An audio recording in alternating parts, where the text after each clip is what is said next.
Welcome to Subscription Prescription, the podcast where you get the information you need to scale your subscription program.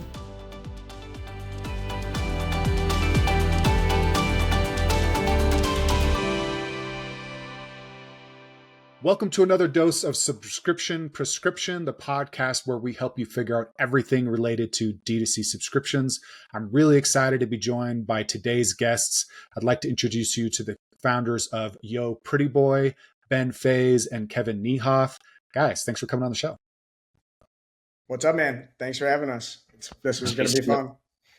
Absolutely. So just as a quick way of introduction, I would love to hear a little bit more about Yo Pretty Boy for our audience. I will say that I'm a user. It's a skincare brand. I actually, for anybody who's just listening, you won't know, I've got some fun little splotch stuff happening with some stuff as I've gotten older and some skin stuff.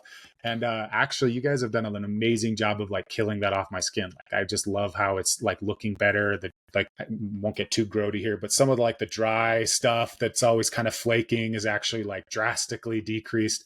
And in fact, the biggest thing is like if I don't use it twice a day for a day or two, like I notice it. Anyway, so yeah, tell us a little bit more about what Yo Pretty Boy is, and then we can dive into kind of like how you guys came up with that idea, or share that too.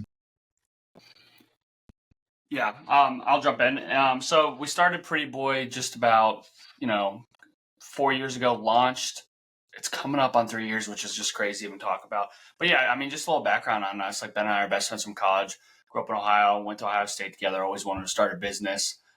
Funny enough, I'd say like most men didn't have a big skincare routine growing up. Ben grew up with bad acne. We both played sports. Like didn't really take care of our skin.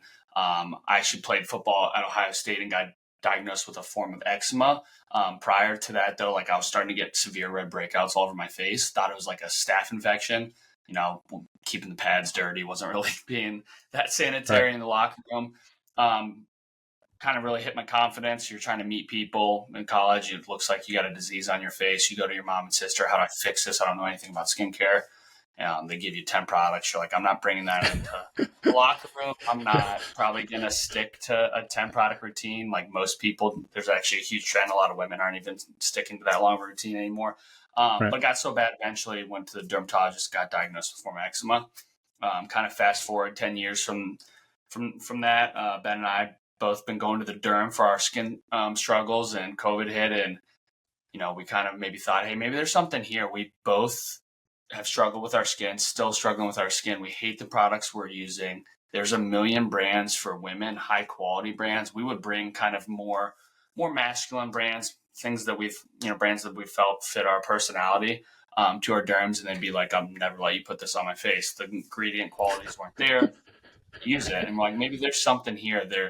Skin is skin at the end of the day. But we're different consumers than women. We want different things. And we're like, maybe we can kind of go down this route on building the highest quality skincare for guys, kind of built the way men want. That's lightweight gel textures. Guys don't want thick, greasy, oily textures. Yeah, exactly.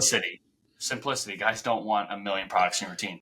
If you go to a dermatologist, that's where the all-in-one idea came from, right? Like you have all these different ingredients in one bottle instead of Yeah, and Ben will kind of touch on that too, because we did. And he was kind of a forefront in like doing a ton of research in the beginning, which we would give any advice to founders. But simplicity is huge. Using multifunctional ingredients, so ingredients that target a couple different concerns, you can really consolidate on the routine. Less is more, and a lot of derms will prescribe to that. Less chance of irritating your skin, and obviously performance. So ingredients that target guys' top concerns. That's how we get specific on this is for guys. So the wrinkles, the anti-inflammatory, the soothingness to help with the eczema, the redness, the razor burn. You got like the dark circles and obviously the dry skin. And then a brand we could align with. There wasn't really this kind of lifestyle brand that had the quality that the derm community would back. Not everyone wants to smell like a very hyper masculine brand. We wanted something a little more trendy, a little more kind of lifestyle. We kind of say Nike is skincare, a little more inspirational, aspirational, but also have a little fun with it too. We got a little cheeky with the name. Look good, feel good, kind of play good. Being called a pretty boy 10 years ago in Ohio, it's kind of the feel for our brand. Kind of use the insult to kind of, we're all pretty boys now, working out, eating healthy. I always say NFL, looking at the athletes walking into the stadium, it's like a fashion runway It really now. is now. So Yep. everyone wants to look their best. If they don't, they're lying to you. And yeah, it's been fun. 2.5 years, growing quick, learned a lot along the way. Some mistakes we definitely wish we could take back, but we also did a lot of things that we would probably repeat. So it's our first That's business, awesome. and it's been fun. That's awesome. Ben, you have anything to add to that on like the formulation or anything? No, I mean, I think he definitely covered most of it. That more will come out. Formulation wise, yeah, like Kevin said, I think we just really were super focused from the beginning on understanding how we could be like uniquely different, like functionally different than things that existed, and then also improve on characteristics of the product that left people with a sour taste in their mouth. So for us, it really came down to saying like, we use a lot of sports analogies. Back to the fundamentals, we're not using like, if you look at our ingredient list, it's not like a proprietary ingredient list blend. It's just like all of the best ingredients put in one product. Kevin makes the analogy to like, CeraVe uses like everything's marketed around ceramides, like Neutrogena, everything's marketed around hyaluronic acid, Naturium uses a ton of niacinamide. Like we just basically said, hey, if we put all of these ingredients that like every other company leads with in at these functional concentrations, would we be able to reduce unnecessary products, like you said? So you touched on that, or you called that out. That was like the all-in-one approach. And then like the other biggest characteristic thing was the texture. And so just from the beginning, it was like, what do guys actually want to do? Did a ton of surveying. What are they going to use? What's going to make them excited about it? How can we do that? Like, it was just like a classic, like, hey, here's our hypothesis. Does it work? And the answer is yes. The reason most people don't do it is most likely cost cutting measures. It's more expensive to like build a really high quality product like this. We're banking on, our goal is to be very affordable. We want, as cliche as it sounds, like we want Pretty Boy in every person's bathroom. We'd love to take over the whole bathroom. Right. We're betting on, then this is how we met you. So it's a good segue. Like we're betting on lifetime value over like acquisition. So very important for us to acquire, but we have really strong retention. It's because the product works. And like, we would rather be economically approachable and affordable than charge. We could charge double for our product if we were selling to women. We hear that all the time. I know, isn't that so fast? That's so fascinating because it's like that's what got me when I first like. So for anybody listening, like we have worked together. Like I know a lot about their business because of that. But I actually decided to buy it because I had gotten some like sunscreen that had hyaluronic acid. I'm gonna butcher that every time, and I kind of liked it, but I don't want to put and it's not very. It wasn't very greasy, but it's like I don't put sunscreen on all the time because if I at home or winter or whatever. So, but that's what made me think like, oh wow, you guys have this in it. I think that's what I actually like about the sunscreen. I use it twice a day for a couple of days. And I'm like, geez, like I've noticed something right away. And yes, I've tried some of that other skincare routine stuff.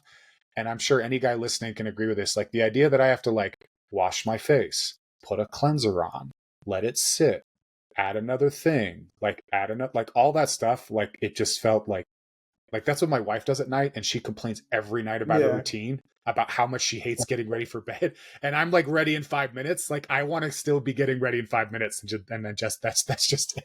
So 100%, man. So yeah, no, it's like we said, just like we're betting on, we've created kind of a game-changing product. Like we go see the reviews and there's people who say like, I've been doing this for 15 years.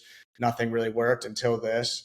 And like, I'd love to say it's like this insanely magic potion, et cetera, but like, it's just like our approach. And I think the way that we're trying to deliver this message and the importance of this stuff is really game changing. And that's like a lot of what Kevin does is, you laughed like 4 different times during his monologue, like try and put all this stuff in a very approachable way that guys can understand, feel very relatable to. He's really good at that. And so, yeah, just like we're betting on product quality and that people are going to stick with us. And then that by delivering all this stuff in a more unique kind of approachable, fun way is going to just like really kind of like, that's going to be the moat around what we've built. I think it's cool too, like just with the, we're everyone's kind of getting on this health kick and biohacking.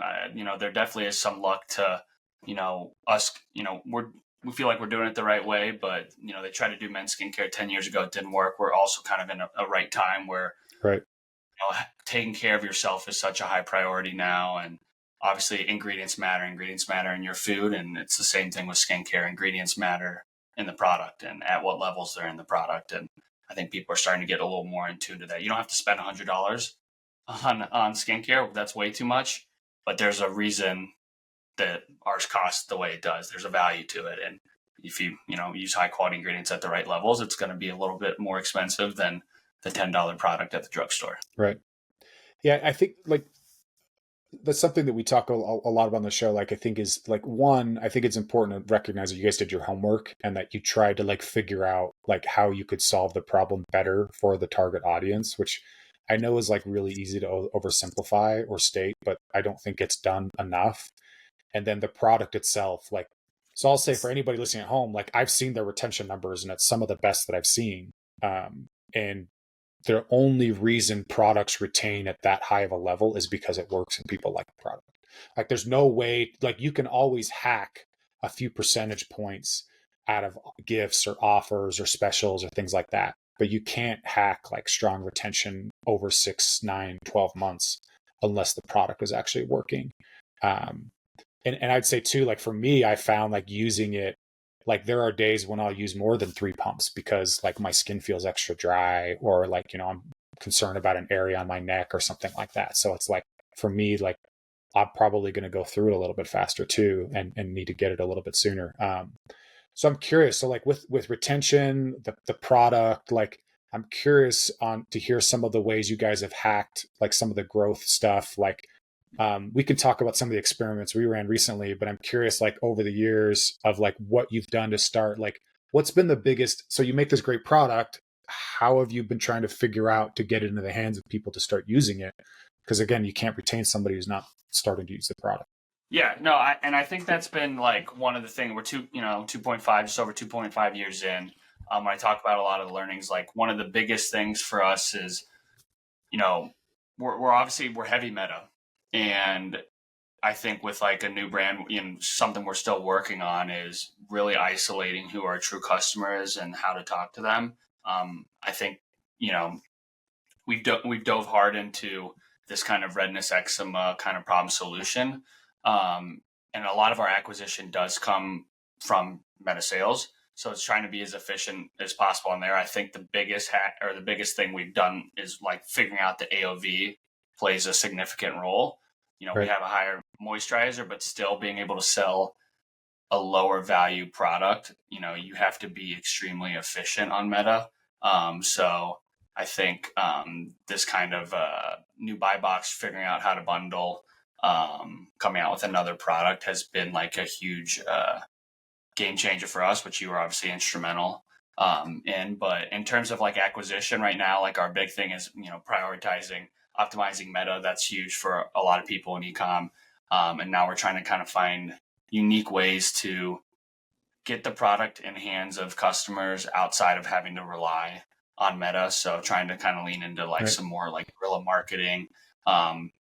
This year and next year are going to be huge. And how can we show up where our customers are, where most skincare brands are? And I think it's like, how do we kind of try to be different in that sense?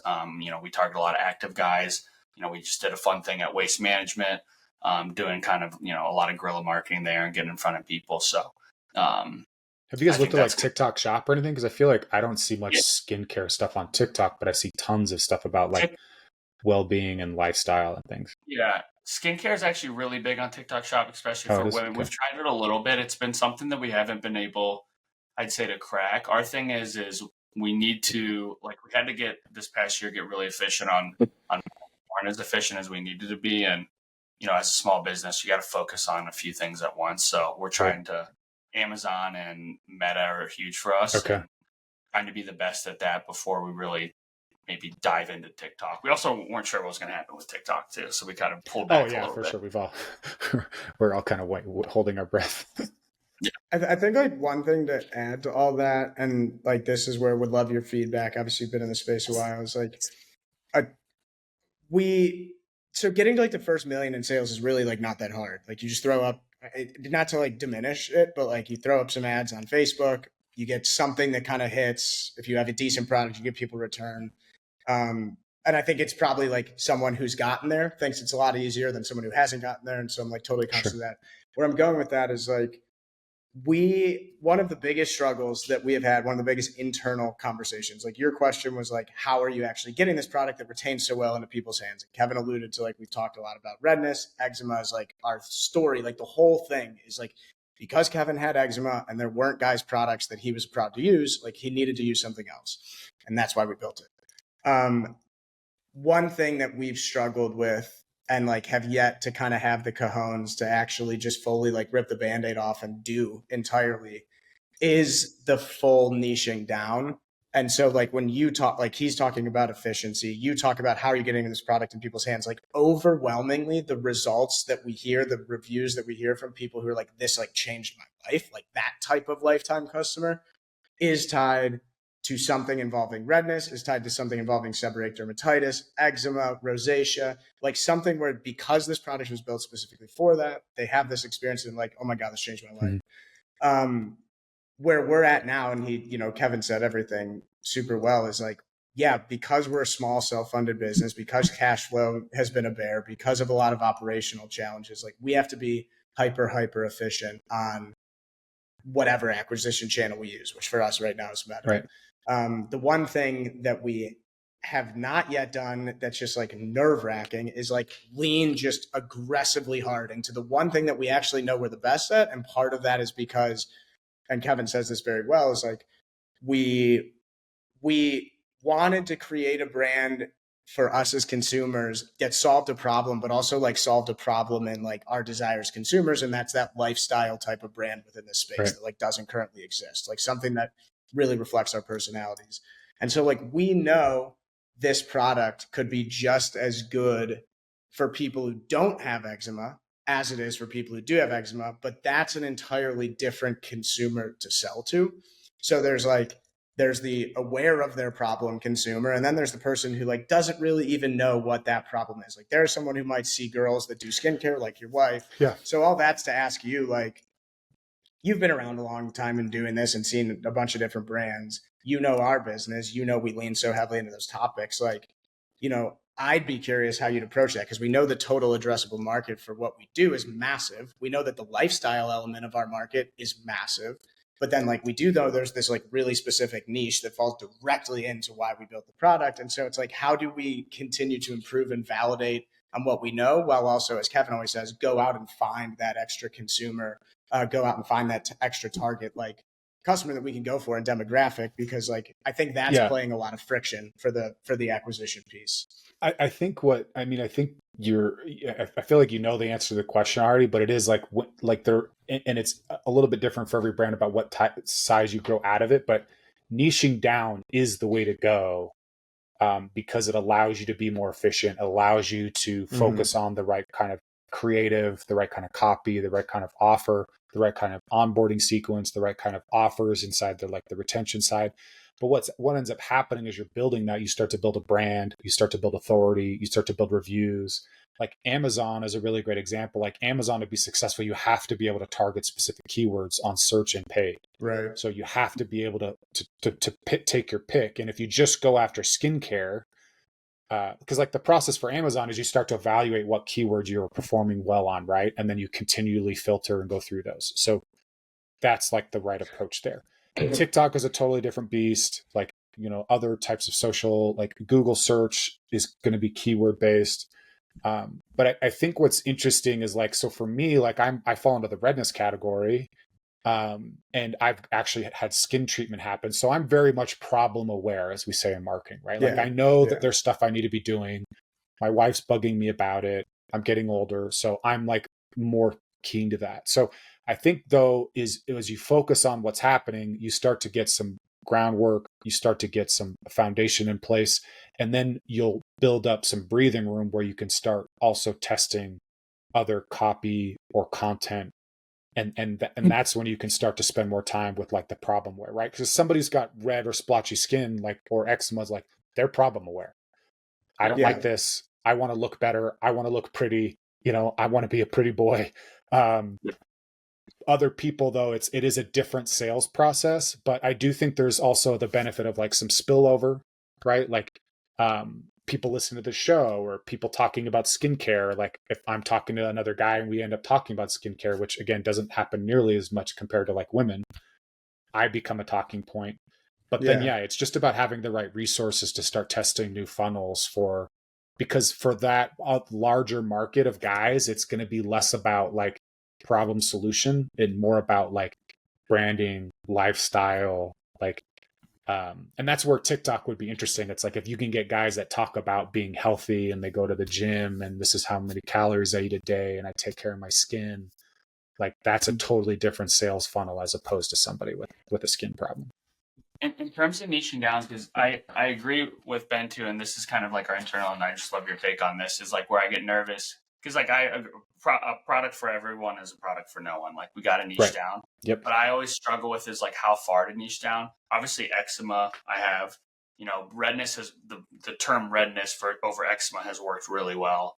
But it's like, do you go full on eczema redness? Do you go maybe sensitive skin? Like acne is a huge thing that's worked. My concern is like, yes, the full funnel maybe hasn't been fully niche, but we've technically been niched on redness and eczema for the past 2.5 years because those are the only ads that have worked for us, really. But we haven't been niched throughout after the ad.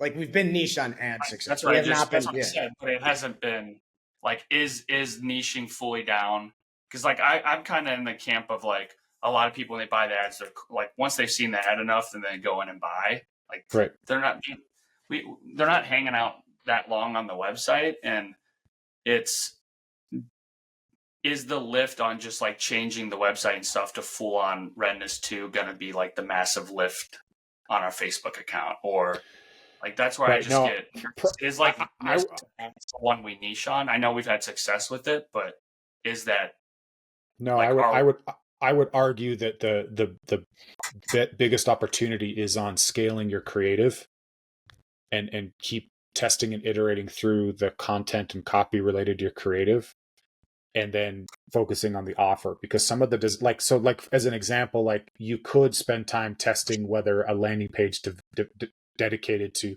red skin with before and after pictures and reviews and copy that speaks to red skin. You could do all that, but I'm not sure that that's going to have a profound of an impact on conversions as it does like when we tested some of the offer stuff on the buy box. And then everything is related to like the different types of content copy. So for example, like if you haven't had like acne hasn't done as well as redness, like maybe there's an angle in acne that you just haven't hit yet, or a type of ad that you haven't tried that could pop off for you, or even going to some of the broader lifestyle stuff we've talked about. Like you just never know what version of an ad or content is going to perform well until you test it. And that's what every media buyer and growth hacker across the D2C space is all saying, is like, you have to scale creative and focus on the offer. And then some of the intermediate steps just aren't as critical. You don't have the team size and you don't have like the resources to tweak every single element of the funnel. So yeah, I would when say you say like the onboarding experience too, because I'm curious what that means. Like I hear that, and to me that does mean like there's a big difference between being, call it redness, call it sensitive skin, call it eczema, whatever you pick. There's a big difference between like from creative that you see first to the time you actually buy and what happens after you buy, if that's very specific to one thing versus if it's a little more generic. And like what I hear from like other people talking about like optimization within the ad account too is like post-click experience matters so much.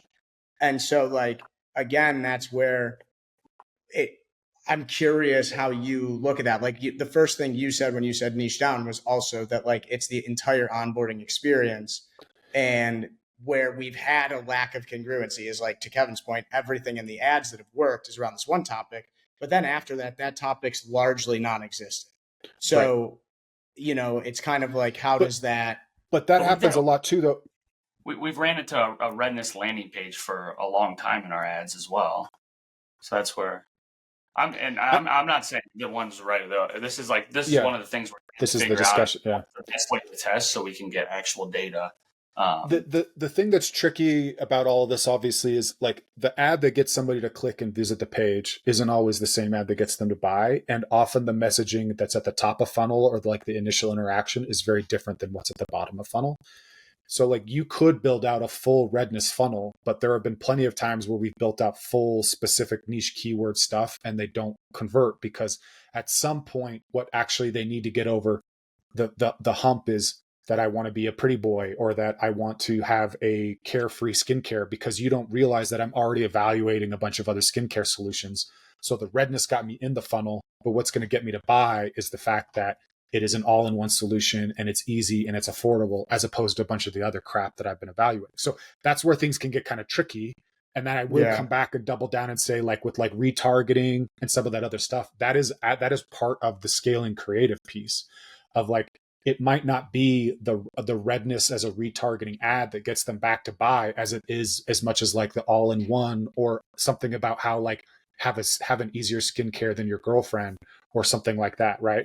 And then the other piece is like managing the onboarding and the experience. Like sometimes that's something as simple as like, you know, a Klaviyo or an Ollie Alert pop up where people indicate like the top skincare concern, or you know, you follow that up with a post-purchase survey, or the initial email that people get is like, click here to let us know what your top skin concern is, because we're going to send you more content about that. And then it's a tag in Klaviyo that triggers a flow related to, you know, redness or eczema or, you know, skin like some of the different things. But like understanding like which one of those, like for me, the onboarding piece is really all about what links to retention. So it's like, if we know what the problem is we can be more problem focused in content and helpful, which will help with retention.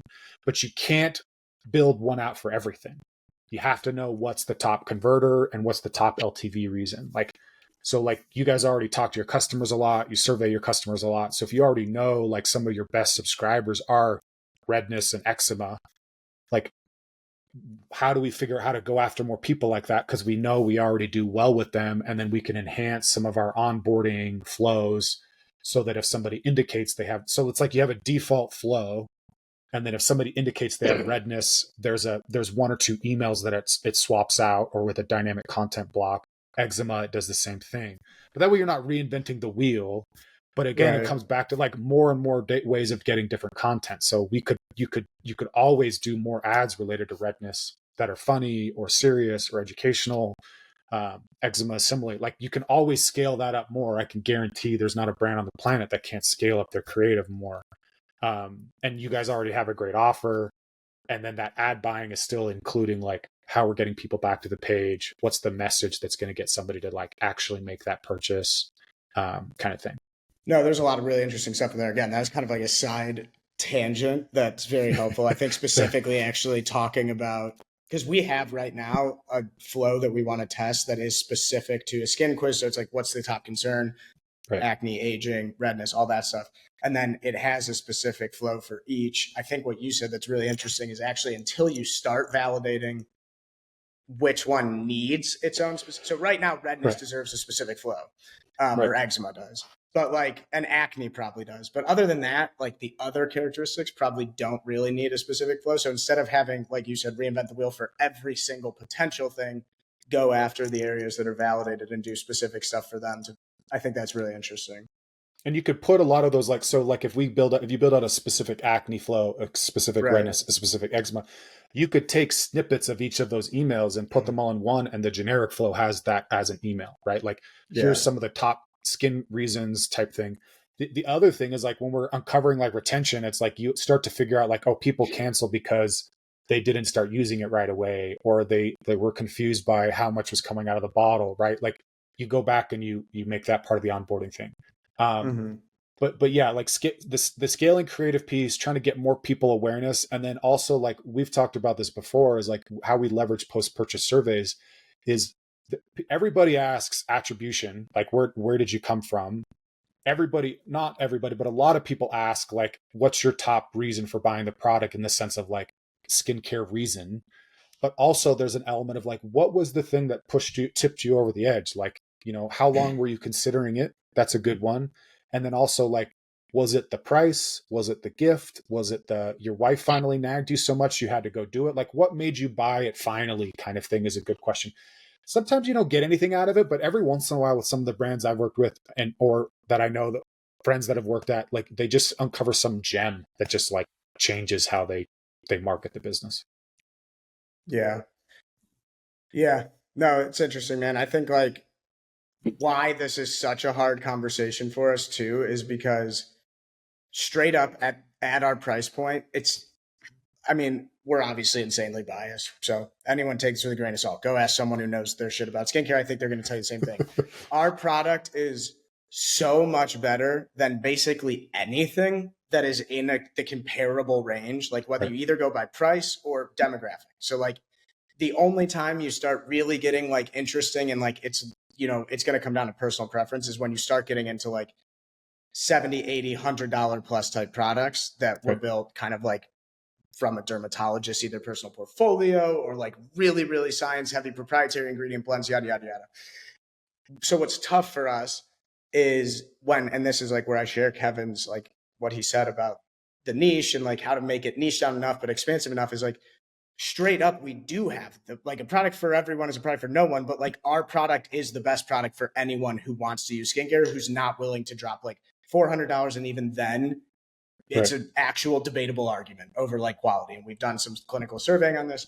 So like it's very tough for us to have this conversation because like to your point, right now the best ads in our account working are acne. So like they're actually performing better than redness ads. So it's like we know that so many different guys each have one slight different concern. Even the guys who just end up being like Kevin said, biohacking. Like there's a lot of guys who just know that skincare is important now, Right. and they're like willing to do it. So we're the best for them. We're the best for someone with redness. We're the best for someone with acne. It's trying to find a niche that encompasses the broadness while still is like and that's where then we try to figure out is like maybe the niche more about certain brand elements, like certain lifestyle elements, like lifestyle type things where we can really hone in on whether that's an athlete or someone who lives an active lifestyle or And that's like a biohacker, question of like budget allocation as well, and like content 100%. budget allocation. Like, you know, if you're doing like an 80-20 or 90-10, like just trying to take on some flyers to see like how that goes. I mean, I know it's kind of interesting. Like I was using CeraVe for a while and I'm trying to remember how much that bottle cost because it was like 50-60 bucks. It was really big. And I'm not sure it ever did anything other than like maybe held it at bay, but I don't even think it did. And I was like 3-4 days. And like when you said like $100, I'm like, yeah, I can get a 3-month supply of Pretty Boy for $100. So, yeah. So, you know, it's a good point. And that's the problem is you can't tell people that it does that. You have to try to find the creative or the messaging to try to convince people this is something worth taking a chance on. And I think that's been one of the hardest things, but it's been like one of the things we're getting better at, and any brand has to go through. But it's we're in the right time where skincare is blowing up, but it's still a point where guys are very uneducated, and it's finding the right medium to educate them in on what they care about. Like you start talking heavy ingredients, some people understand, a lot of people don't. Like to your point, CeraVe, great product, great brand, but you know there's reasons they don't put the percentage levels on certain things. Like ours is so good, to Ben's point, is because scientifically, like these ingredients are at the right levels to actually make an impact. And sometimes they're included in products that are at just their marketing ingredients. They're at like 0.001. So it's not going to make an impact. And it's trying to find the value that guys care about skincare without getting too scientifically, where it's like, all right, like I don't understand this, and finding the things that they latch onto to really, because like quality is important. Guys care about quality. We have a lot of survey data. They care about quality, but we're trying to really understand is like, when you say that, what do you mean? Is it, and is that the reason you bought? Like everybody says after the fact that, yeah, we care about quality and I'm glad your product has quality ingredients, but that's not what made me buy. Like, but that's also where some of the fun branding stuff can come in. Like, I think like getting people's attention, like playing on that. Like, there's certainly like a really great vibe with your brand, and that can help speak to like other audiences too. And just in terms of like the listeners, because you were so instrumental, you and Ben, for coming up with that like buy box and the bundling. I mean, I would love to see if you have any more, like, you know, we do the 3-month, like we're playing with, all right, you know, this buy box is really working. The bundling has changed our AOV. Do we maybe simplify it a little bit and only offer one of the bundles that's just the best, and you kind of, this is the only option for people to purchase? I mean, I'd also love to hear just, you know, especially for like primarily a single SKU company, like other unique ways you found to bundle and offer to increase that AOV. Yeah, I think like the biggest thing with you guys is like so for a little bit of background for everybody, like before Black Friday, we started testing some different offers and putting different bundling options. So like if you go to yoprettyboy.com, you'll see you can get like a 1 month subscription, 3 month subscription. Is it one? It's 136, right? It's not 123. It's 1, 2, 3. What's So one? So it's one one month, bottle, 1 bottle, 2 bottle, 3 bottle, right? 3 months supply. And so the And the we're hard doing thing that is, just like for reference, we're doing that because I think this is where one of our biggest challenges and one of the biggest pieces of negative feedback. So there's two consistent negative feedbacks we've gotten about our product. One is that it is too small, like runs out too fast, and the other is that it's too expensive, but usually through the lens of like expense for how long it lasts. So like one thing, until we can change the size, and you talked about like using more pumps and going through it faster, until we can change the size, which we're working on, and you were very instrumental in this, is like setting the expectation up front of one bottle on like 30-day supply. So it's like 30-day supply, 60-day supply, 90-day supply. So like from the beginning, we think now at least customer, and we knew going into making those like verbiage changes from post-purchase surveys, like it's like 70% of our customers, a bottle lasts between 30 and 45 days. So like calling it a 30-day right. supply, we're on the conservative end. There's some people who go like through it crazy. So sorry to cut you off, but yeah, I think like that now we're doing that 30, 60, 90-day supply with price per day, which I'd love to test price per day again and see like, actually, is that better or worse? Because then you do look at it, you're like, okay, 77 cents per day is cheap, but like that could stack up. So like, Right. yeah, that, Yeah. but that you go back to what you're saying. Yeah, I mean, there's always two avenues to be testing, right? So like I'll start with like the design element because it's like maybe a little easier for people to understand. Is like for me, the design is like what you're prioritizing. Like you guys, you guys are doing left to right, like largest option, middle option, smallest option, whereas a lot of other brands are doing the opposite. They're going like smallest option, middle option, largest option. What's interesting about yours is like you actually are using what's called a price anchoring. People see the 3 month supply, that's the biggest price. Then when they see the 2 month price, that feels a lot more valuable because they're thinking about the higher price psychology, right? As opposed to when you see the 1 month, you start to see it. So that's interesting. So that's like stuff you can test, right? Okay, what happens if we swap the order of the items? Does that improve conversions? How does that affect like the average revenue per visitor and per customer kind of thing? And then there's like, where we're prioritizing the color of the button, the badge, like, like when we were arguing about like, how you call attention to what, like there's always like design stuff you can tweak and test. And it's good to try to line some of those up, but not overwhelm. Like you don't want to mess with too much, right? But then the other part that's I think is fundamentally larger is like the offer. So that's like price and what you get. And so some of like interesting stuff is like we've put in the cleanser that was like as a gift option. The fact that buying more gets you a better price is a really good lever. Like, and it's not just your brand. We're seeing that like tons of brands that we're working with or auditing or is it's being effective. But there's other fun ways to do that. Like when you're a single SKU, you don't have like a massive catalog to like bundle stuff together. So, but if people use the skincare more, or if I'm buying over, if on average, if I happen to buy 3 months supply, maybe a fourth bottle makes sense because you're gonna like, I think of fun messaging like you're gonna love the product so much you're gonna go through it more. Or like, hey, for those of you that use our product a little bit more, like here's an extra one as a gift from us in case you want to use more of it, or if you don't, gift it to a friend because every bro needs like needs a little help kind of thing. So there's that as an element as well. It would be really interesting to see like you guys have been playing with this being affordable strategy, like maybe a limited test to like look at higher prices. Like I know it's sometimes counterintuitive, but sometimes raising prices actually helps conversions because people are skeptical that your product does as much as you claim it does. They're skeptical of the quality of level of of ingredients and things like that too. Yeah, great point. Hilariously, the first price test we did, which now we're running a second one right now, which is like our price versus a lower price. The first price test we did actually did end up raising our price like $8 and substantial conversion rate increase. Right now, the lower price and this price, conversion rate lower price is being favored, but like profit per visitor is in favor of our current price. and total revenue is in favor of our current price, and AOV is in favor of our current price. So like, Right. we'll have to see. To your point, it's funny. My girlfriend's dad, he compares us to Dermatologica all the time, and Dermatologica is just like double the price. And he's like, Right. I mean, when you are in a demographic that has a lot of disposable income, like then what you just said makes perfect sense. Where like you actually just opt to buy the more expensive price because like price is perceived value and quality.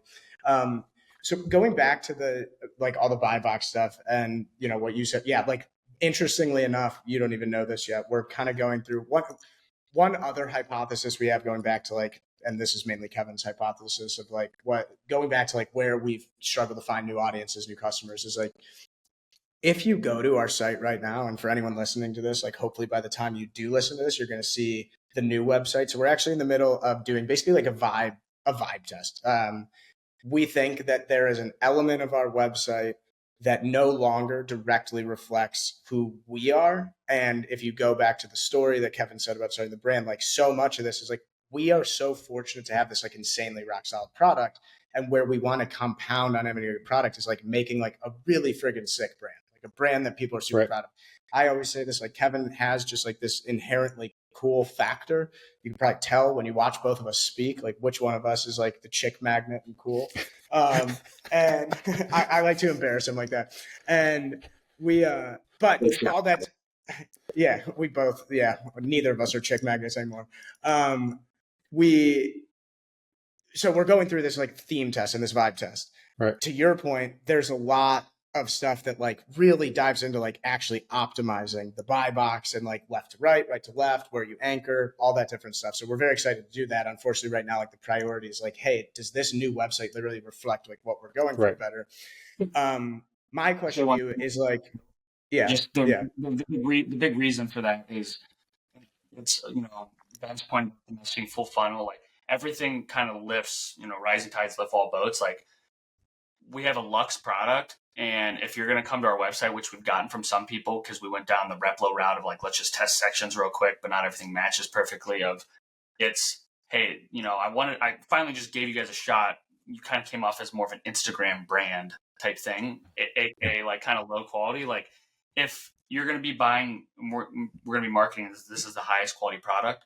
The website needs to feel that. You need to start seeing these pretty boys, this inspirational, aspirational people talking about that. You know, it's like everything needs. You need that storytelling. You need that strong storytelling element. Yeah, the messaging. Who are the people are giving that message? Do they fit kind of that lifestyle brand? And then obviously the website. Like if it's the highest quality product, that also has to. You have to get that vibe when you come to the website, not sometimes it looking a little janky. So that's kind of the. I interrupted you, Ben. Sorry, but like that's kind of the purpose of why we're the hypothesis behind making this change and investing in the brand. Yeah, which is going to be so important. And like, we're both excited. We really hope the test validates what we think, because it always sucks when you go in with a hypothesis that doesn't work out. The question I was going to ask you though, Matt, is like, what do you typically see as like take rates on subscriptions? Do you set certain benchmarks around that? So like when we came to you, our problem was new AOV, and our new AOV went up by $23. So like on Shopify, we went from about 38 to 40 up to like 63, 65, massive. Now you've seen our retention on SKU before the call, just for context for anyone listening, is like once we set up these bulk sub options with Matt, we set up a dynamic segment in SKU. We can track retention by like the people who do the bulk versus the people who even do the normal. Retention's through the roof for bulk. So like as we start to absorb all this information, so we figured out this new AOV, let's optimize the hell out of that buy box, make it look better aesthetically, do different anchorings, all the stuff you said. But what's also very clear is like we need to increase those take rates, and the take rates on our bulk subs are retaining way better. And I think psychologically, I'd love to know your opinion on this, is like, as a guy, you said it, I think 5-10 minutes ago, $90 every 3 months, that's super stomachable. When you start seeing like 30 something dollars every month, you start feeling like, oh, do I need this month? But you buy it 4 times a year from a brand like us, like you feel really good. So the question there is basically like take rates. What do you like to see? And like hearing what I just said, for us specifically knowing our business, what do you think is the next thing to really make sure we're driving the right funnel and customer for those people? Yeah. So the take rate question is is a really good one. And unfortunately, like it just varies like literally all over the place. You guys have a one-time purchase option. So your take rate is Yeah. based off of people that pick one time. So really good would be like really good would be like 60-40 or of like subscription to one time. Getting above that, it's like really, really good.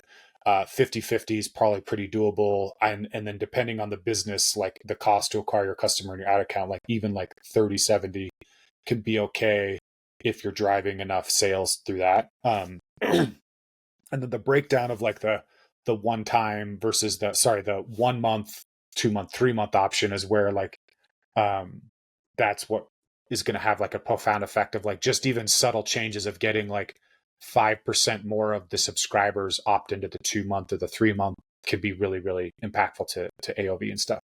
So the take rate is like, it's really just about, because everybody wants to know the benchmark. It's really about knowing where you are and just setting goals for where you can get to. So like if you guys are at a 40% take rate for a subscription and you know that you're like 50, 30, 20 on the 1 month, 2 month, 3 month, like, okay, we're going to try to get to 45% take rate. And we're going to try to get that 50, 30, 20 to be more like 45, 35, 20, right? So like we're trying to like design tests specifically that put a stronger emphasis on the subscription, more perceived value in the subscription, and more perceived value on the bigger AOV elements, right? So some of the ideas on that, because like when you were talking about like the overhaul of the brand, like that to me is like a really great time to like revisit this like starter kit option or this introductory offer option, because you'll if you can establish feeling like a little bit more mature, and I don't mean mature like older people, I just mean mature in the sense of like the brand doesn't feel like an Instagram brand, it feels like a real company, then you'll have people that are probably a little more skeptical or on the fence that are willing to give you a try, but maybe they don't want to subscribe to 3 months necessarily. But a couple of different interesting ways to do this is you could try doing a big starter kit bundle where it's like a 3 month option with the 3 bottles, the cleanser. Maybe there's like a gift or two you guys have developed that's all part of that package, and you're testing that as like a specific landing page or a specific element of the website. Like we're driving people that are willing to like, but that one's a little bit riskier because it's a little bit more out there in the sense of like now you have to tweak related to like messaging on like making sure that they care about their skincare and making a big commitment. But the idea being that anybody who's in the market for shopping for skincare for a guy is going to be interested in that. And anybody who's serious about it, that offer could be compelling to them. The other piece of that is there's also the idea of like you could roll over an introductory, like, hey, we'll give you a bottle for like our bottle's normally $30. We'll give you a single bottle at $15 and plus shipping, but it rolls over into a 3 month subscription like after a month, and we'll warn you like 10 times kind of thing. Like because the other thing you guys have going for you is that your product works. So if you can get the bottle in the hands of more people, so that the cost to acquire those types of customers is often like really, really, really low, but the retention isn't necessarily great because the conversion element. But if you can get, but there's a, and again, we could put this into like math or a spreadsheet of like, okay, there's a number where if we're getting the right amount of people and we know out of those people, we can get people to try it. And again, this is like making sure we're speaking to like higher income people that are a little more serious. Like that's part of our like creative funnel. Try our skincare, maybe, or even maybe a version that's like a week. Like, here you go. Here's a bottle, use it for a week, or here's a smaller bottle, because you do have some smaller bottles. Use that for 2 weeks. We'll send you 3 warnings about it converting. And because we are so confident in how our product works, that you will notice a difference this fast and you will want the 3 month option.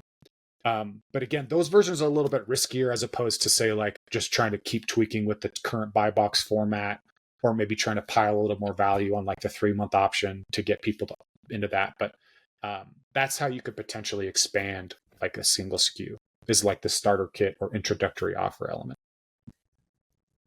Yeah. Kevin's brought a lot of that stuff up recently, and I think it's something we definitely are going to want to try. I'll admit, like the one concern I always have with that is like our product's already so freaking cheap, like truly. Like right now we're running a $38 test and a $30 test. And if you buy in bulk, like you're getting bottles for like sub 30. Right. Is that it's just like always hard to stomach the erosion of value. Like, and that's what the like every brand I know that does that, and like Kevin, I mean, he's very in favor of this, and we're gonna try it here definitely at some point. It's more just like logistically, like figuring out how to set everything up to be able to facilitate it. Like you saw us set up the 90-day refills options, Right. like doing the journeys and everything's just a pain in the ass. Like I don't know a brand that I consider high quality that does that.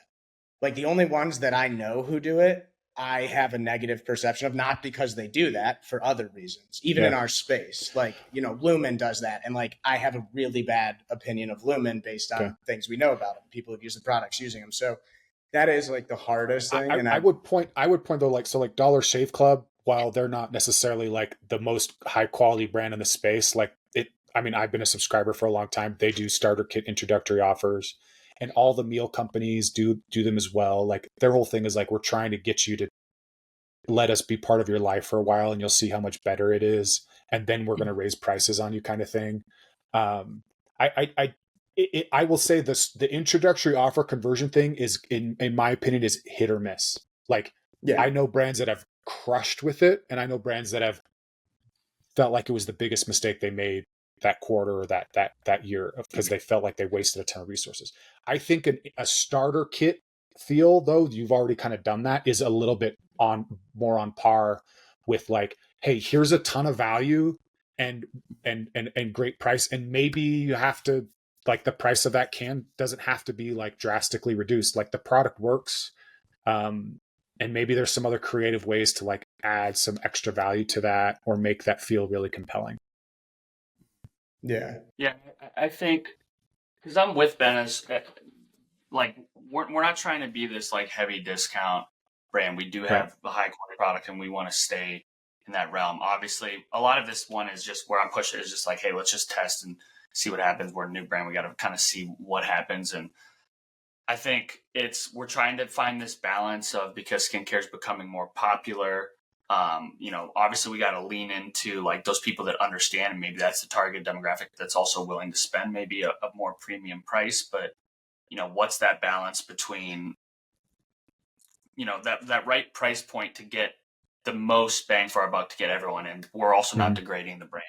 I also think too is like we're a newer brand. Like a big part of our quality, like we're kind of working on becoming kind of leaders in the space, but there's only so much we can talk about on how quality we are. It's, you know, as brands grow, we got to start kind of getting the right people part of the brand. Also, like, you know, more just like organic, just, you know, with obviously like seeding. You need more people talking about the brand, talking about the quality. You need also the right people to kind of have that trustworthy audience outside of just the founders talking about it. And that obviously comes with time. You know, brands aren't built up overnight, but that will kind of help sustain us if we do it the right way on why we are the most quality. The other challenge, I agree with all that. The other challenging piece for us, Matt, too, is like we finally cracked this new AOV thing. If we all of a sudden we need to test what Kevin said, and he's totally right. Like we just got to test it. But if we do an introductory offer that like completely hemorrhages price, like we are a cash flow constrained business. So like if our new AOV goes from 60 to, you know, $15, $10, we're, you know, all of a sudden our CAC is going to be putting us underwater. It's kind of more like you got to. The audience, guys, we are fully bootstrapped, which we're super proud of. Right. That's why we're taking this so seriously, is because we're not fully funded to just be able to take a ton of risk all the time. So that's what's interesting, because like if you go with a starter kit, and so I say starter kit can mean a lot of things, but say it's like a 3-month starter kit and it's got some stuff. It's like, can we just make that feel, or add an extra item, or maybe the price is just a little bit better than what's on the product page, so that if somebody hits that starter kit as a landing page and they go happen to look on around the other site, they're not going to see anything better, right? The best offer is what they saw initially. Or you have that price be a little bit higher and know you're going to leak some people out. And if it starts to do okay, then you change the prices on the rest of the site. And then that just causes a whole other backward. Is there a way that, because I brought this up I saw this in some report, and this is just another option of like, hey, maybe you're not fully degrading like the price or the quality, but I've seen some brands offer, hey, like half priced to get in, like, hey, try this for 30 days for half the cost. And if you're still using it at 30 days, then you just get billed the remainder of the cost. So it's lower cost of entry, but then you get the full price. Obviously, it's a little bit delayed.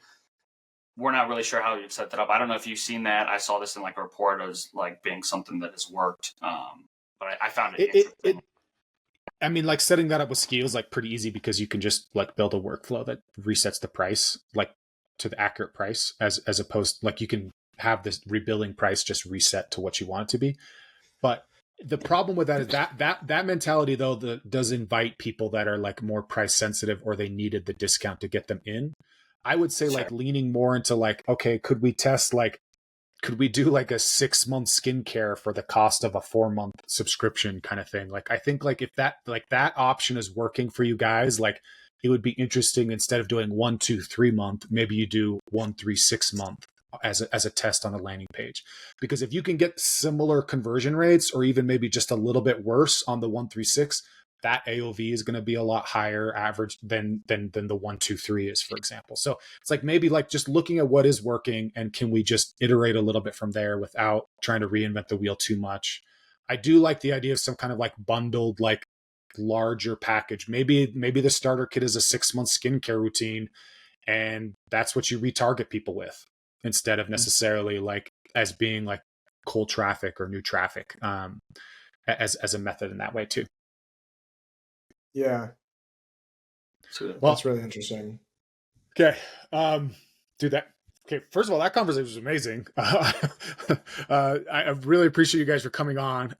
Just as a means of recap, like if you're looking at skincare issues, if you're a guy or if you know a guy, go check out yoprettyboy.com. I'm not kidding when I say I use it. I'm a huge fan. And yeah, if we have a 6-month offer, maybe when I need to renew, like send that my way so I can get a 6-month renewal option. But guys, thanks so much for coming on the show today. No, this was awesome, man. And thank you. You were major help for us. You've been a major help. So like, we really appreciate it. Seriously, like without working with you, we would not have gotten this buy box done in the rate that we did and like seen these results. And so, to your point, trying to build upon what's working and not continuously reinvent the wheel. We've done that a few times. So we're trying to like learn from our mistakes and just like really stay focused on improving on certain things. But you've been super helpful and excited to try even more of this stuff. Yeah. Thanks for having us. Learned a lot, and go talk to Matt, guys, because he changed our business. So I forgot to say like go Buckeyes, right? Congrats on the natty. So let's go. All right. Well, that's it for this week's dose. Please stay tuned to next week for another dose of Subscription Prescription. That's it for today. Thank you for tuning in. Please subscribe so that you can get notified when new episodes come out each week on Tuesdays.